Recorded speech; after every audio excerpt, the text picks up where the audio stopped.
wanted to talk about family, but not like to talk shit about family. Um,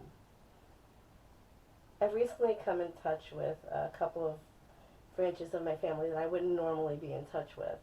My biological family, the extended family, on both sides actually, and it's kind of weird because they remember me as a child, and then I ran away from home, and then they remember me as a mom in my early 20s, and then I disappeared again when the whole stalker situation got really bad. And I've only actually just now that the name change and everything is going through, um, I've only just now come out of the closet about being me. Um, and even though I'm kind of divorcing myself from the family by name, I'm not divorcing myself from the family. I'm actually coming back towards my family and opening up and saying, here, this is me, and this is the truth about why I had to leave this time and that time. And this is the truth about why I can't be around my biological siblings because they're fucking nuts. Um, yeah, so I'm getting to that point where I'm starting to say, hey, what's up again? And I don't know how to open up the conversation otherwise. Where it's like, I don't know, man. This is where it kind of gets to that point where it's like, this is why I wrote the book, so I won't have to put it into words, and I won't have to tell the same story over and over again. It's kind of a hard story to tell. Hang on, just a second.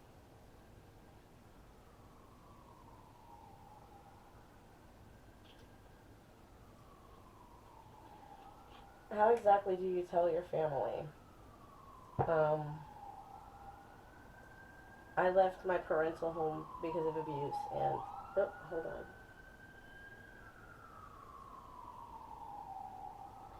I left my parental home because of abuse, and I moved in with a psychotic boyfriend who tried to kill me a whole bunch of times, and I married a biker and had a couple of kids, and I moved back from Jersey, and um,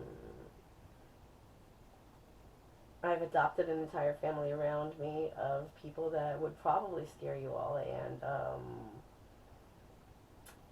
my children are now grown, and your cousins, my siblings, are all screwed in the head, and the worst one of them is the one that I was closest to, the one that I trusted the most, and the one who somehow wanted to become me in my life and take over all of the shit that was going on in my life, take over my place with my kids, take over my place with a lot of things, my friends, my family, my everything. And how do you explain that to your family, without having to go into all the details of it, without going into the full-blown crazy of it? How do you do that conversationally? Say, hey, what's up? My family's crazy. You guys are not as bad.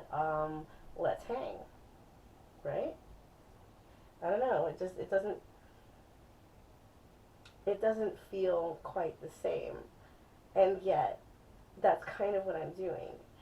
And I'm in touch with a couple of my cousins now, and one of them, bless them, because it happened in one of my other families too, where it's like, I can cook.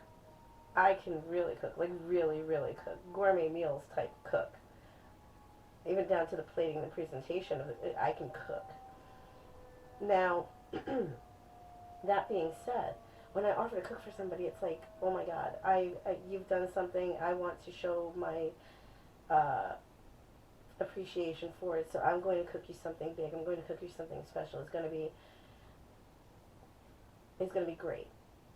And then I show up at your house. I'm making you fettuccine alfredo, let's say, and you have store bought alfredo sauce just in case I fuck up.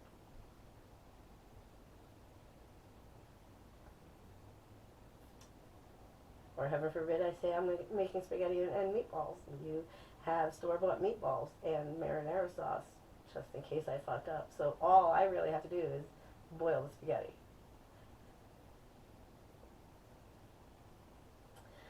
Then if I cook in front of you and I offer you food that you are not um, familiar with, not entirely familiar with, right? You step back and like, no, no, no, I can't eat that. And then you offer to buy takeout. Yeah. But this happens in my family, and it happens to me a lot. And so it's just like, I kind of take a mental note of who it is, so that way I know never to offer to cook for them again. And whenever there's a party with them around, now I know I'm off the hook and I don't have to cook anymore. So I just bring a bottle of booze, and I'm good. And I don't have to bring food ever again. I will never be responsible for that. Now I know I can fuck off. See? There you go. And that's how you work around my crazy ass family. Although I still don't know how to tell them. How do you open up that kind of conversation with your family? About your family?